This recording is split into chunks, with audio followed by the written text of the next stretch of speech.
It's John and Fiona's ruby wedding anniversary, and that's quite an achievement.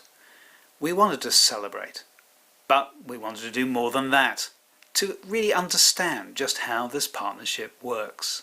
So we enlisted a team of supporters to comment and bring the key ingredients to the surface. It's a partnership with very different origins. For Fiona, her early influences lay in Malaysia. It was edgy, it was fast-paced, with the emergence of a new state, and some homage to an English legacy.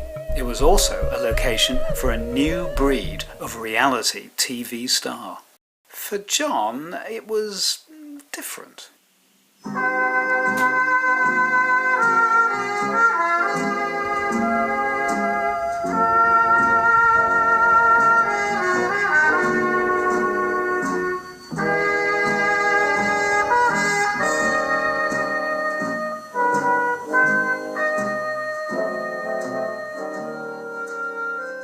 So we're outside King's College School in Macclesfield, outside the Gates of Remembrance, which, contrary to popular belief, I'm not sure they were put up for my dad, but they're here nevertheless, and we're remembering him. This was a significant part of his life. It formed his very early education and allowed him to go to Exeter University, where he met my mum. So yeah, it's a pretty significant spot for us. Only the bad have something to fear is the motto of King's School. And I think that's probably something my dad's carried with him for most of his adult life. We remember him being very clever at school. I can remember John coming home from primary school and with a new book. And I said, well, read it to me. So he said, took it out and opened it up and read it through, verbatim. Yes. And I thought, that's too good. Right. He's a fantastic memory. He's so handy for crosswords. He, if there's a crossword, he invariably knows all the answers, So if I'm ever stuck, I can always ask him, My goodness, yes. That was at North Weald in Essex when we were living there, I think. I can't remember times now, but she was very tiny there, really. Duke of Edinburgh Award, right. And they had to go and live in the jungle for I think it was 2 days. They were out, this group of girls, and making their own hammocks and whatnot, And she came back and she was exhausted, thoughtful. She's terribly thoughtful, she remembers birthdays and that sort of thing. There's a great point with her, making sure that she remembers people's birthdays. Fiona always strikes me as being terribly organised. Is that something? Oh, yes. Yes. Without any doubt. Yes. Do you think that's helped John, or do you think he's very well organised, but in different ways? Yes. Fiona's very well organised in day-to-day things. Yes. And John isn't. I think John has got a lovely sense of humour. It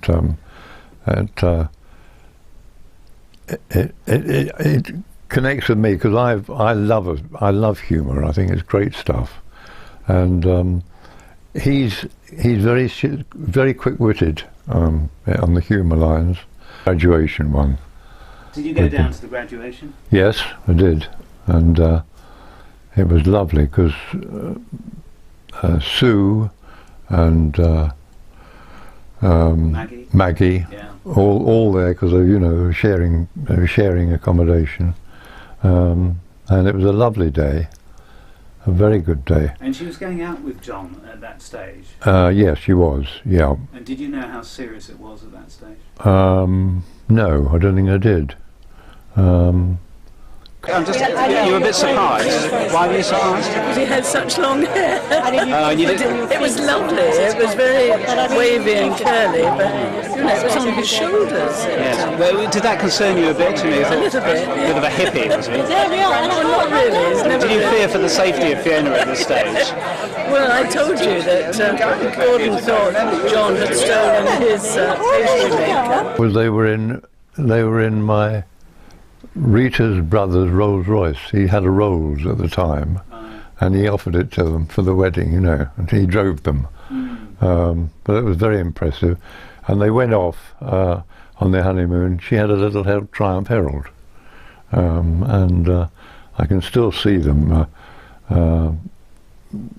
coming out, having changed, you know, out of their wedding apparel, and getting into a little Herald, and off they went. But going up, I can remember going up to see his parents for the first time in Macclesfield, and I can remember we were running a bit late, and his mother, Margaret, was at the window waiting, you know, waiting for us to turn up, all on tenterhooks, wondering what we were like and so on, you know. Together so well, the two of them.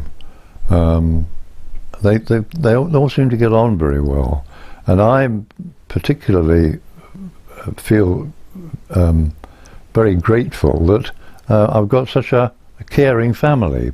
Well, Mum and Dad are yin and yang. I think they're complete opposites in some ways, but I think they do have a lot of core sort of thing. Mum is probably the most caring person I know. The thing is, I think Dad is very much he's very similar to me in that we're okay on our own. We're very self-sufficient. We can go to a beach or a wood or a lake or sit in the living room and read a book or watch a film, and we're fine on our own. Whereas Mum is a very social creature. Like, she loves to be around people, and people like to be around her because she's amazing at looking after them. So I think from that respect, different things are perhaps more forthcoming. So Mum will walk into a room and say, what does everyone need? What can I get you? Do you need a cup of tea? Do you need another biscuit? Do you need another cushion?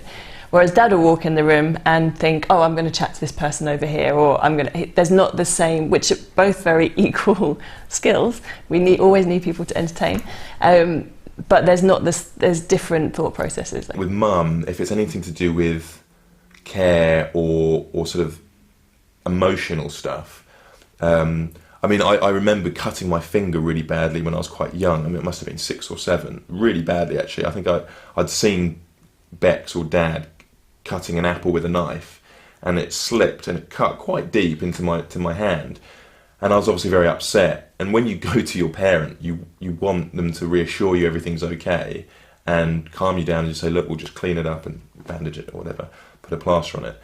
I remember going to Dad, and Mum wasn't around, she was away on a course or something, and Dad just went, oh God, he said, I think we're going to have to go to hospital, you know. He was in real panic because he doesn't like seeing blood, and he's not naturally good at things like that. He's quite, you know, again, quite weedy and a bit of a wimp when it comes to that sort of thing.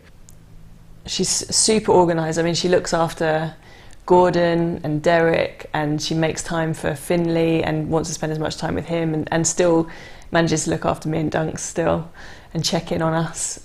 Sorry we don't text back as often as we should. Cake decorating is amazing, which she's picked up kind of probably fairly recently. But she did Duncan's wedding cake, she did Finley's first birthday cake, and it looks amazing. And she's always very self-deprecating. She'll never say, oh, look at what I've done, it's amazing, but they're incredible. When Vicky and I's wedding, we asked her to make our cake because she's a fantastic cake decorator, and I just remember seeing her notes, because for me, I would, again, you know, you're probably seeing a theme here, but I would already have gone, I'll do it the week before the wedding. But Mum, you know, bless her, over the course of quite a few weeks had planned, you know, when she was going to meet her friend to do it, you know, when she has to start this. And I remember seeing her notes of a very clear project plan of ingredients, you know, the order she's going to do things. And again, that was another moment where I thought, who got that? You know, Bex and I don't think, maybe Bex got that, I definitely didn't get that either. I think there's lots of times where I've realised my dad is obviously a big wimp and a big child, really. Whereas I think Mum is the sensible, you know, sort of almost a parent to him in a way. Dad's obviously a very, you know, intelligent, I think is something that comes across quite quickly. He's very laid back and quite calming, so he's quite easy to have a conversation with. You know, we've been laughing and joking, and Dad is very good at taking a joke, but, you know, he is an amazing father, and he's always been there for me, sort of support emotionally, financially, and I'd love to be able to repay them one day, although this isn't legally binding. I'm not looking to pay them back. I mean, metaphorically pay them back.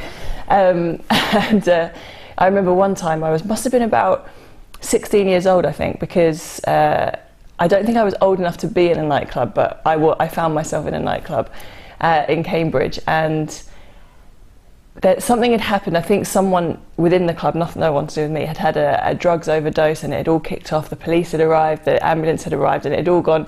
One of those moments in your teenage years when you're doing something you know you shouldn't be doing, and you think, well, I'm going to get away with it, but you definitely, and then it all goes horribly wrong. You know you're not going to get away with it. And I think I called Dad at probably about 3 in the morning, and it was one of those horrible sort of headless horseman nights with deep sort of autumn fog and sheeting rain. And he came out, no questions asked, straight out in the car, picked me up, drove me home. One evening, a sort of exam time, Bex and I think, I was doing my SATs, Bex was doing her GCSEs, and we were, like typical teenagers, we'd left this homework to the last minute. And Dad was really interested. I think one was business studies, one was history, things that he's really interested in. So he was helping us. He was like, oh, you could write this and you could do this. He was taking notes. He was typing it up on the computer. And Bex and I were there, back and forth, when he was, spending some time on it, and we'd go and say, oh, well, this. And we were sort of, I guess, playing along as, we're interested in this as well. Thanks, Dad, Mum was very much, you need to do your homework. Dad was very much, let me do your homework with you because I want to read all the books that you've been assigned for GCSE and A-level. And Dad actually told me this. He said, I always remember that evening because he said, I was spending hours, I'd got in from work and I was spending 2 or 3 hours helping and typing things up. And he said, I needed help with something, and I called out to Mum, and she said, he was like, Fiona, can you get Bex? Because I need to ask her something. And Mum came into the study and she said, Bex went to bed 2 hours ago. She's been in bed for quite a while. Both of them have gone up and gone to bed. And Dad was like, well, what? So I'm just left here doing this? And, the next morning our essays were sort of typed up, in envelopes on the landing, ready for us to take into school. And we massively took advantage of that. Food definitely plays a big part in Dad's life. I think he plans most of his day around what he's eating and when he's eating it. So by the end of breakfast, he'll already know what he's having for lunch. So food is always something, and it used to drive me mad actually that, the Arsenal example, going at Arsenal, he had to have food. I thought, why is food more important than getting to the football? But to Dad, it's what's on if it's in its head, then that's his focal point. I find it very stressful when my parents use technology for a number of different reasons. I'm not a natural teacher, so I don't have a lot of patience, which me and Mum come to loggerheads because she needs everything broken, like emails, how to use your phone. She's discovered emojis now, so every text message has at least 3 or 4 different emojis. Not necessarily the right ones, just at some point there will be an emoji in there. Facebook is absolutely perfect for Mum, but Dad, I'm just saying this, it kind of makes sense. Dad isn't on Facebook because he's not that interested in keeping in touch with people.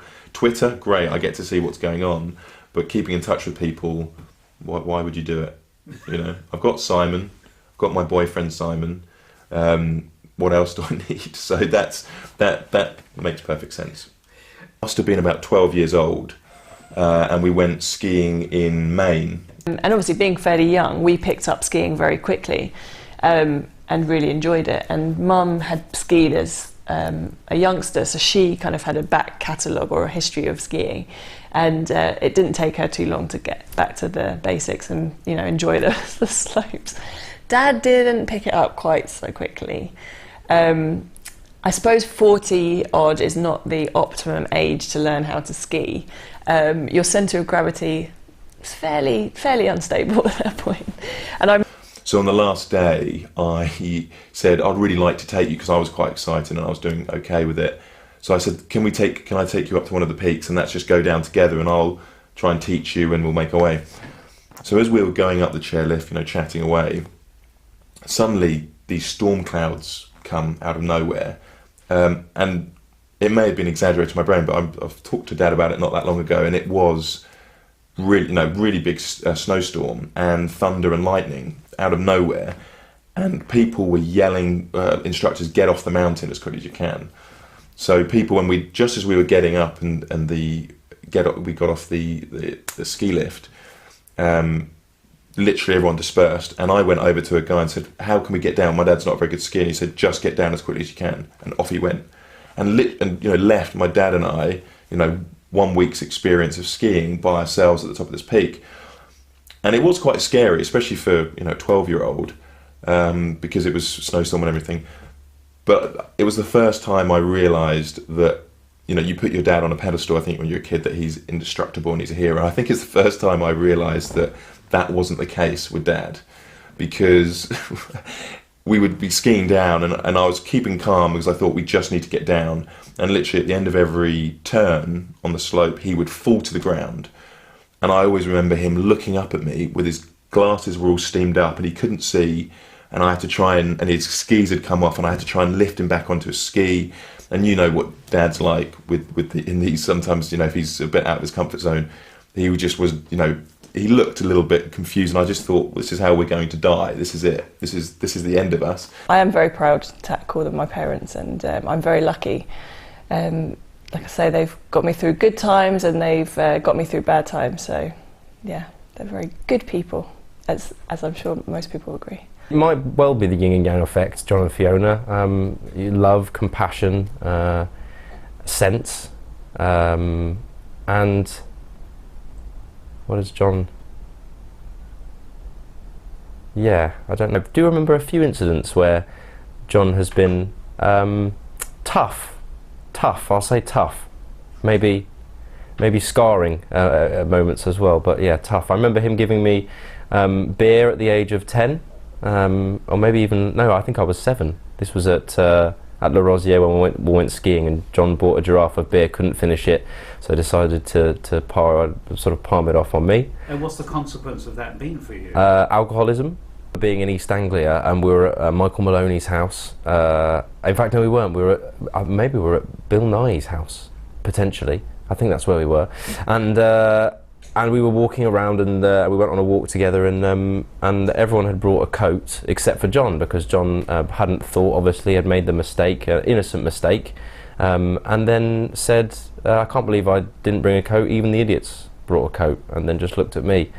It wasn't a joke, he just said it just very candidly, even the idiot. So since then, the running joke has been that I'm an idiot, and I've had to have a bit of counselling for it here and there, but I do often get, apparently what's good now is every Christmas or birthday I'll, instead of getting they're very generous as well as getting a real gift, I do get just either a hat that says idiot on. Other people join in now as well. Some of my friends would do it because they've heard that I've got idiot hats, idiot caps. I've had Dostoevsky's The Idiot as well, which is great. So, and obviously I don't want to read it because it's not got pictures. John and Fiona have definitely played different roles. John has played, as I said, that kind of abusive father figure without being related to me, so I don't know how he's got away with that. And Fiona's always been just the lovely woman that she is, and it's been an absolute pleasure knowing her. It's just a shame she chose such a beast as a husband. To explore more of John and Fiona's partnership, we asked our supporters to imagine what might happen if the couple became castaways on a desert island. How would they prepare? What would they do? And how on earth would they get themselves out of there? I think so. I think if Mum and Dad were preparing for a desert island, I think it would. Again, I think Mum would be preparing for every scenario, worst case, and I think she would survive the longest because she will all be thinking about everything. I think Dad would be lucky to last 48 hours. I think family holidays is probably when we were younger is when it was most noticeable, because packing is, Mum will pack for every scenario that can happen. And I just remember being a kid being very stressed about how much luggage we had, that we had to make sure we always had. Where is it? Have we got those 6 bags? Because Mum will pack for every type of weather. She's worried about, maybe there'll be medicine, there'll be a Boots pharmacy being pulled along. But she would be fairly well equipped. She'd definitely have the jungle fever mosquito spray. she would definitely have the Imodium and the stuff to make you go, the stuff to stop you going, the painkillers, the bite relief creams, the sun creams, the stuff for sunburns, the stuff to make you go to sleep, the stuff to wake you up, the stuff to stop you sneezing, everything you could possibly imagine she would have. Well, I've always thought, looking at Fiona and her house, that if she could, she might like to transport her oven. I just think the oven is a focal point when I go and visit at Christmas time. Everything seems to go in and out of that oven. I think she would already have a bag prepared just in case of that eventuality, and I imagine it would be full of all the necessities, including snacks and biscuits of various different types. John wouldn't be prepared. I think Fiona would pack a bag with some priority items, a hot water bottle. Even though she probably knew she was going to the tropics, I think she'd probably assume it was going to be too cold for her. Several thick jumpers, and then I think closely followed by her curlers. And the fourth item I think she'd endeavour to pack would be maybe her John Lewis store card. So I think one of the things that when Fiona's packing, she would definitely pack things that were green, because those would be the things that would sort of blend into a tropical environment, and she'd feel most comfortable with that. We talked about books. Possibly John would take books and Fiona would take lots of snacks and food, because whenever we'd leave Woodlands we'd always have lots and lots of food. I'd always have a cheese sandwich if I wanted a cheese. Whenever you want a cheese sandwich, you can always leave the Woodlands with a cheese sandwich, no matter what time of day it is. I think John would take a selection of books, and I've actually got a book that I would lend him, which I might pass to him in case this occurrence ever actually does take place. It's a really thick book which I've had for years, which I know John would love. It's in two sections. It's a Reader's Digest book. The first half is practical DIY skills, carpentry, basic electrics, and the second half of the book is a book of projects. So having acquired the skills, he could then turn those skills, all this time he's going to have on the island, to a series of projects, because I know how he loves that kind of thing. Dad would take probably a rucksack. He would definitely have a couple of books. He'd probably take his Kindle, to be fair, because he can have all the books he wants with quite limited space. So probably have a book like Desert Island for Dummies, or what personality type survives best in a desert island, how to win friends and influence locals, or something like that. All the literature. He'd have talcum powder, a spare underwear. Does like talcum powder. I don't ask too many questions about it, but I'm not going to I would. Yeah. And cotton buds. And cotton buds. Cotton buds, yeah. He does love a cotton bud. Oh. Well, I think where Fiona's concerned, her hair always looks lovely, doesn't it? And she does like her hair to look nice. So I think she'd have to take some hair things, to make sure that she could do her hair. And I think John would take loads of books. For instance, John, I would expect him to take detective novels. But actually, that's probably more up Fiona's street.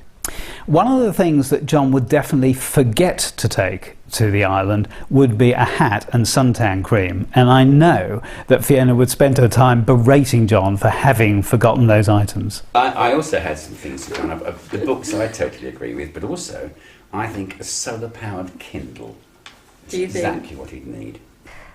Each day, Fiona would write a list in the sand with everything that John needs to do that day to keep them going.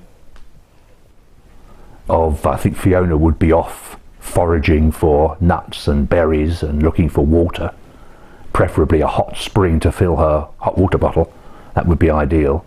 And whilst Fiona was sort of up at the crack of dawn and off foraging, probably in a pair of homemade sandals made from palm leaves or something like that, I think John would be under a shady tree somewhere writing the log of the day. He may sort of put the odd comment about struggling with trying to open my DIY book, tried it for 10 minutes, determined to succeed. We'll try again tomorrow. So maybe sort of entry like that. Yeah, and then it would go back to Fiona. You know, off she goes again. Waved her off from Rocky Promontory as she set off into the heartland of the island in search of food and water. I think in the first 48 hours, I think Fiona would be sort of organising and planning and making sure they were all going to be all right, and John would just be sort of relaxing and sitting under a palm tree, and he might be wondering about when the next meal or where they would get food from, but Fiona would definitely be the practical, organised, making it happen one. I don't know if Fiona would enjoy the sort of natural aspect of it. I think maybe the natural toilets and the lack of washing, but that's a good thing, you know. She's a very clean and hygienic lady, and I think John would not cope so well either. I'm not sure the desert island would be necessarily a place for the Locketts to go. I think Mum would quite like it if they had like a welcome reception on the island, so that it would completely lay out every activity that was happening. I remember whenever we would go on holiday, it would always be 8:30 welcome meeting. This is everything you could possibly do on every single hour, and we just wanted to sleep and sit by the pool. This is another thing that worries me, probably if this scenario ever happened, is he would not know. I don't know what he would do. I honestly do not know if he I think, again, he was very lucky because Grandad Derek and Grandad Gordon, when we were younger, did a lot of the DIY. So our shed, immediately I thought, has he built anything? Our shed in the back garden, a Wendy house for Bex and I, completely built by the granddads. So I just don't think... I don't know what he would do, which is terrifying, really. I think on the desert island scenario, I think Mum's biggest panic would be, well, I'm going to have to spend all my time with Dad. So she would be thinking, you know, I need to find other people to socialise with and be with. I guess she might befriend some animals and call them names of various family members, maybe to keep herself going. Knowledge of all sorts of situations and people, and his knowledge of politics. She might ask him just to assume a number of different characters. Sort of, you know, today, John, could you be, you know, Lloyd George, or could you be Margaret Thatcher, or you know, even maybe a film star, just to give some variety to her life and to create an artificial sort of set of social interactions for her. I think John would probably, to give him his credit, would probably go off and he'd find the bits to build a shelter, and but I don't think he'd. I think he'd let Fiona know probably that he'd done it, and after a few he'd say, well, do you remember that shelter I built? You know, just so that when it comes to going to collect the fruit every so often, he can say, this shelter, do you remember? I made that. So yeah. I think would be very hard at work making a new place, I think, out of many of John's books probably, and fronds, a few fronds, and anything that she could, and mainly I think she'd be worried about making the dwelling rather than making the dwelling. The scenario where there is nothing but silence on a desert island, and there's no one else there, is pretty representative of what happens already in St Neots. They make shelter number one priority, searching for water and food close after. The SOS, I think, definite. I think a they flag do. on top of the highest part of the island. It might only be a few feet above sea level. Using one of John's shirts. Yeah, and then you'd have things like in Fiona's handbag, she'd have a mirror, which you could signal to people if they were sailing nearby. I think Fiona would make the shelter look very nice. I think she would be providing snacks if they were finding fruit together. She would definitely make a lovely fruit salad, probably, and make sure that the furniture is nicely placed and arranged, but also I think she would give John, as she always has done, the care and support that he needs to be the moody bastard that he is. And she'd have all sorts of fruits, mangoes, and God knows what she'd have growing there, and then she'd get into a routine, supper would be 6ish, and she'd find maybe an empty clamshell on a stick, and she'd be banging it, saying, "Supper, John," and John would be crawling out from his hammock that Fiona had made for him, and he wouldn't be dressing for dinner, because I guess they'd be just in the clothes that they managed to take before they went. All I can picture in this scenario is Mum yelling at Dad to sort of get together, not to just be lying reading his book, exploring. I think she would be going, "We need to make a hut, we need to prepare for this," she'll be very anxious and very nervous, and Dad would just be getting yelled at consistently, and he would just be in his own little world, really, going, "We'll be fine." It's an interesting question to ask when or how they would get off the island. I can imagine John going through phases of sort of giving up and then actually getting really pissed off again and being angry, and then sort of running around. I'm assuming he's naked, I don't know why, but why not? Actually, that's a horrible thought. I feel like she would be probably quite practical about it. Dad would be quite theoretical and would probably have a lot of sort of ideas of how to get off the island, how to manage his way off the island.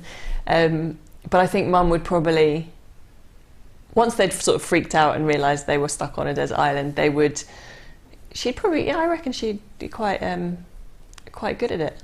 I think she'd, whittle some wood together, maybe create some kind of a raft. I don't think she'd get Dad to help her with that. Oh, well, I think they only ever saw it as a 10 to 14 day trip. I don't think that there's any prospect of any realisation that it's indefinite.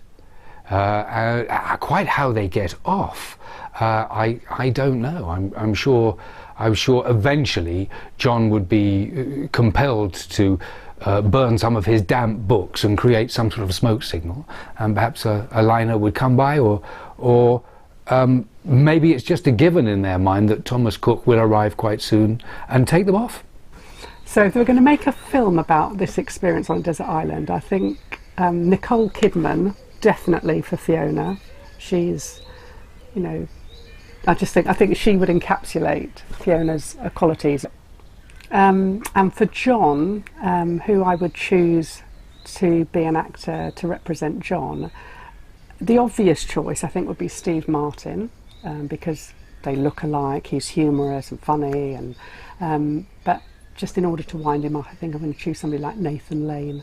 I think it would have to be George Clooney and Nicole Kidman. George because of his good looks, and Nicole Kidman because I always thought that she looked like John. Julie Andrews. Let's say that. That's a nice compliment to my mum. Maybe not the singing, but definitely the sort of, well-spoken, as Mum always is. She's got a nice speaking voice, and I can see her that. But I'm not sure about Dad. I don't know who Dad would be in that scenario. Maybe like a James Stewart, a bit of a buffoon. Dame Judi Dench, and I say that for two reasons really. Firstly, they're both national treasures, and secondly, I think Judi Dench brings that sort of firmness but love to the role, which is exactly how I see Fiona as she engages with John on the island. John, on the other hand, I think would probably be best played by Tom Hanks. Tom Hanks, and he's got that debonair, he's sophisticated, and he combines the role of, I think, Captain Sully very well with Forrest Gump. So, I think my dad would like George Clooney to star as him. I'm not sure the casting director would necessarily go in that direction. He might go a bit rogue. I think Tom Hanks, in Castaway might be quite a good comparison. There's kind of a mix between Castaway and Lord of the Flies, I think we'd end up with. He'd be talking to this ball while chasing a boar around and not quite managing to kill it. And then when he does kill it, he'd obviously go completely feral and it would be game over. But Mum, I think Susan Sarandon would be quite a good actress to play Mum. Why is that? So I think both beautiful women, very intelligent, and they both fight for what they believe in, and I think that's very important to Mum as well. Joanna Lumley for Fiona, for reasons of elegance sophistication, and a little bit saucy. A little bit raunchy, a little bit saucy when she wants to be. John, this nice balance, sometimes in action-centred, sometimes laid back, you know, chatty, sociable, very easygoing, Bill Nighy, but the compromise there, David Hasselhoff. Hello Fiona and John. So where in the world am I? Well, I'm guessing you might have some idea from the uniform.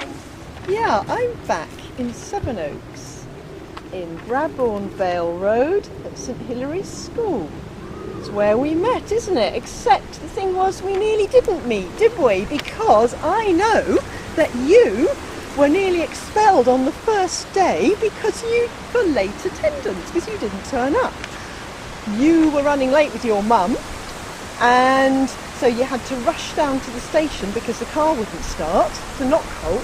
Fortunately, Jenny Flood's mum recognised the uniform and they offered you a lift to school. Oh, sorry Fiona, I've got to go for a minute because I think somebody else is arriving who you knew when you were in those school days. Hello there! Hi. Have you seen Fiona? Yeah, I've just played tennis, but she won this time. Oh, right, Never okay. mind. I think she's got a boyfriend. No, well I heard the rumour, but I think she's waiting for Mr. Right. She's a very picky girl, that Fiona. Yeah. Who do you think she would marry? Well, who would she marry? Would have to be tall. He'd have to be tall. Oh, and dark and handsome. And sense of humour, because Fiona's got a great sense of humour. Yeah. And he'd have to be kind. Yeah. Very kind. Yeah, That's yeah. a lot to ask, isn't it? He'd have to do as he was told. Oh, yes. Because she's a bit picky, peculiar, isn't she? But he was very clever. Yeah. He would be, and he would just pretend to do what he was meant to be doing. I know he would. Yes. Oh, I guess his name might be John. John sounds like a good name. Yes. That sounds like a good name. Yes, I think they'd take lots of photographs. Oh yes, because you know Fiona, she can't pass up a photo opportunity, can she? No. Yeah. Oh gosh. And I think, yes, if there was a house fire, in fact, Fiona, as well as her dentures, she would end up taking her photo albums the first thing. And her colours. But if she'd be wearing those. Oh. Now, Fiona is really good at cake decorating, isn't she? She is, that's true. Yes, so if she was cast away on a desert island, I think she'd take her icing kit and decorate all the coconuts. And she'd forage for new ingredients. Yes. And but that's a good idea. I like her. Were you doing that as a project at school, Desert Islands then? Oh, right. Okay. Well, what about John then? Oh, what would he do? What would he do on a desert island? Oh, well, perhaps he'd write about it. He'd write a book. Do you think he would? Yes, he could do. I'm sure he'd be a very good book writer. I think he would. Yeah, he would. Yeah, an author even. An author, right? Yes. Well, perhaps in the future. Yes, yes. So what about the future? Well, do you think they would invite us to their Ruby wedding celebration? Ruby, that's 40 years. 40 years? Yes. So that's going to be July, when would that be? July 2020? 2017. Wow. Well, let's put it in the diary. Definitely. Yeah. Yes. See you there then. Yes. Maggie. Yes. Bye. Bye.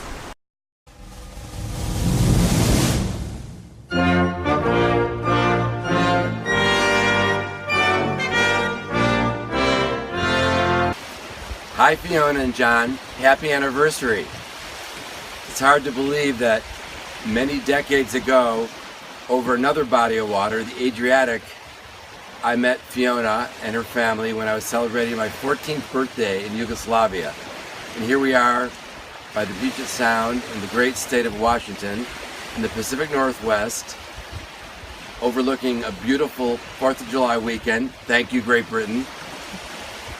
Another opportunity to wish you all the best. And Jan? We are so happy to be celebrating with you. Just the absolute best thing that we could do is to be able to be in the Cotswolds together. We love you, we love the family, and we adore all of your friends as well. Happy anniversary! Happy anniversary from the United States of America!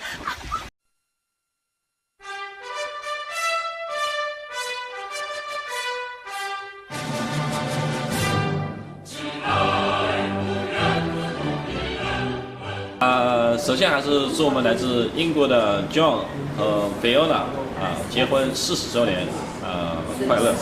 Okay, thank you so much, Mr. John and Fiona. So, congratulations to you. And today is your 40th wedding anniversary. So, happy wedding anniversary to you.